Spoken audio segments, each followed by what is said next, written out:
Welcome to first news for you channel. This is Satyam Prasad. Chittoor నగరంలోని సంతపేట వద్ద వెలసిన నీవా నది ఒడ్డున వెలిసిన సుమారు 1000 సంవత్సరాల చరిత్ర కలిగిన చోళరాజులు నిర్మించిన శివాలయం, శివ వైష్ణవాలయం. ఇది హరిహరాదులు నివసించే ప్రదేశంగా ఇక్కడ పరిణతి చెందింది. ఈ ఆలయం పేరే రాజుగుడి. ఈ రాజుగుడికి ఒక విశిష్టత ఉంది. ఆ విశిష్టత ఏంటి?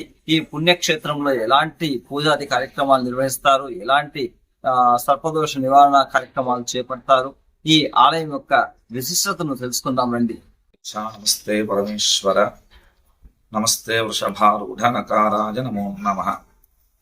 శ్రీ కాశీ విశాలాక్ష సమేత విశ్వేశ్వర దేవస్థానము మరియు శ్రీదేవి భూదేవి సమేత శ్రీ వరదరాజస్వామి దేవస్థానము, అదేవిధంగా రాజుగుడి అని కూడా దీన్ని పిలుస్తుంటారు.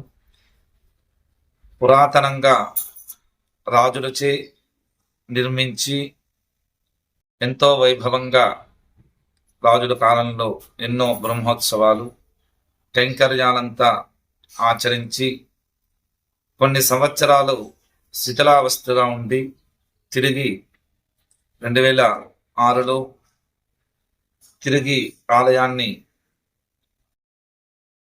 పూజా కైంకర్యాలతో ప్రారంభించి 2018లో ఆలయాన్ని బాలాలయం చేసి 2020లో పునఃజీర్ణోద్ధారణ మహాకుంభాభిషేక మహోత్సవాన్ని ఆచరించారు. ఈ ఆలయం చాలా ప్రాచీనమైనది, అతి పురాతనమైనది. ఈ ఆలయంలో విశేషమేమనగా పూర్వము రాజులచే నిర్మాణమయ్యి ఆచరించినటువంటి పూజా కైంకర్యాలలో 5 పుణ్యక్షేత్రాలలో 3వ పుణ్యక్షేత్రమైనది ఇది రాజుగుడి. ఈ చోళరాజులచే నిర్మాణమైనటువంటి 5 పుణ్యక్షేత్రాలలో 3వ పుణ్యక్షేత్రమైనది మన రాజుగుడి.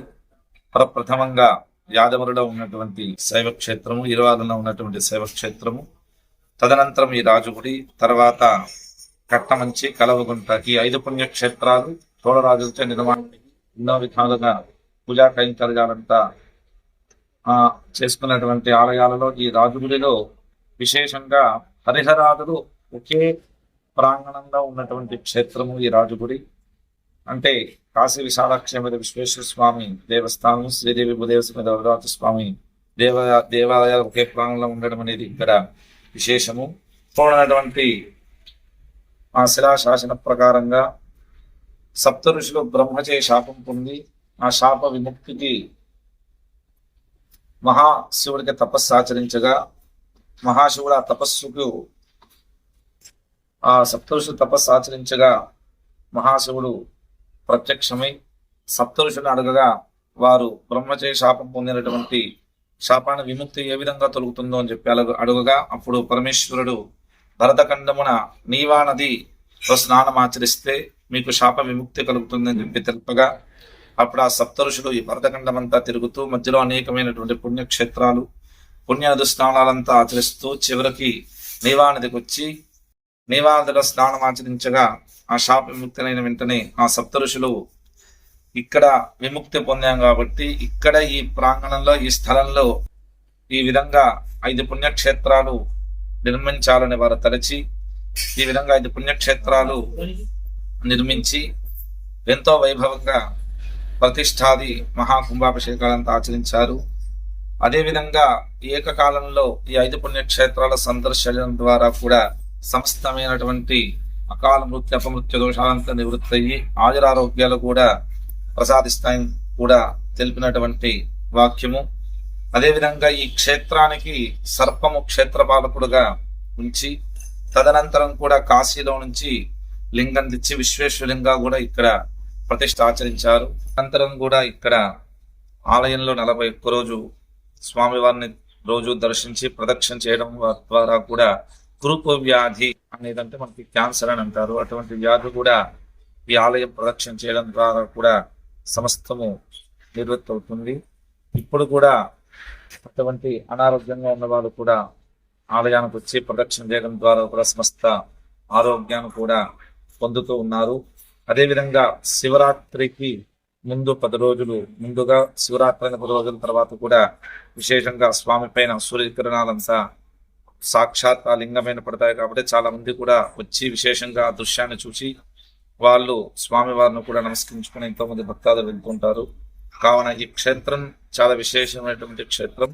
ఈ స్వామిని దర్శించడం ద్వారా కూడా వాళ్ళకి స్వామి అనుగ్రహం వలన కూడా అకాల మృత్యువంత నివారణ అయ్యి ఆయురారోగ్యాలు ప్రాప్తిస్తాయని ఆ స్వామి అనుగ్రహం పొందగలని కోరుచుంది.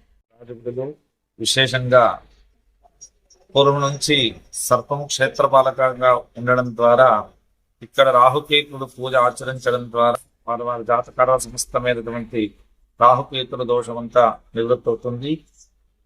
ఎంతో ప్రాచీనమైనటువంటి ఆలయం కనుక ఇక్కడ ఈ రాహుకేత పూజాపడం ద్వారా సమస్తమైనటువంటి నాగదోషాలంతా నివృత్తి అయ్యి వారికి వివాహము, సంతానము, సౌభాగ్యం ఇటువంటివన్నీ చేయడం అనేది కలుగుతుంది. సోమవారం, మంగళవారం, ఆదివారాలలో విశేషంగా ఇక్కడ రాహుకేతుల పూజ అనేది ఎంతో మంది భక్తుల ద్వారా ఇక్కడ ఆచరించడం అనేది జరుగుతుంది. కాబట్టి విశేషంగా అందరూ పాల్గొని ఆ రాహుకేతుల యొక్క పూజా కార్యక్రమ ఫలితాన్ని పొందగలని కోరుచున్నాం. ఓం నమ శివాయ. నా పేరు విహెచ్పి వేలు, పురాతన దేవాలయ పరిరక్షణ సమితి ట్రస్ట్ సభ్యుని, విహెచ్పి ప్రాంత అర్చకమఠ మంది సభ్యుని. ఈరోజు మన చిత్తూరు నీవా నది ఒడ్డున వెలిసిన పురాతన శివ వైష్ణవ ఆలయం చిత్తూరులో ఎక్కడ లేదు. శివ వైష్ణవులు ఇద్దరు ఒకే ఆలయంలో ఉన్న ఒక పవిత్ర పుణ్యక్షేత్రం అంటే రాజు గుడి అంటారు. రాజు కట్టించిన నది తీరాన ఉన్న ఆలయం. నదీ తీరాన ఎందుకు ఆలయాలు నిర్మిస్తారంటే ఆ నదిలో ఉండే నీరు స్వచ్ఛమైన నీరు కాబట్టి గంగా జలాన్ని తీసుకొచ్చి శివుడికి పెరుమాళ్ గారికి అభిషేకం చేసేవాళ్ళంట ఆ కాలంలో, రాజుల కాలంలో. ఆ నీటితో జలాభిషేకం చేసి దాని తర్వాత అన్ని పూజ పురస్కారాలు అందుకునేవి. అందుకే నదీ తీరాన శివ వైష్ణవ ఆలయాలు నిర్మాణం చేసేవారు. ఇప్పుడు అలాంటి పవిత్ర నది వచ్చి కలుషితం అయిపోయింది.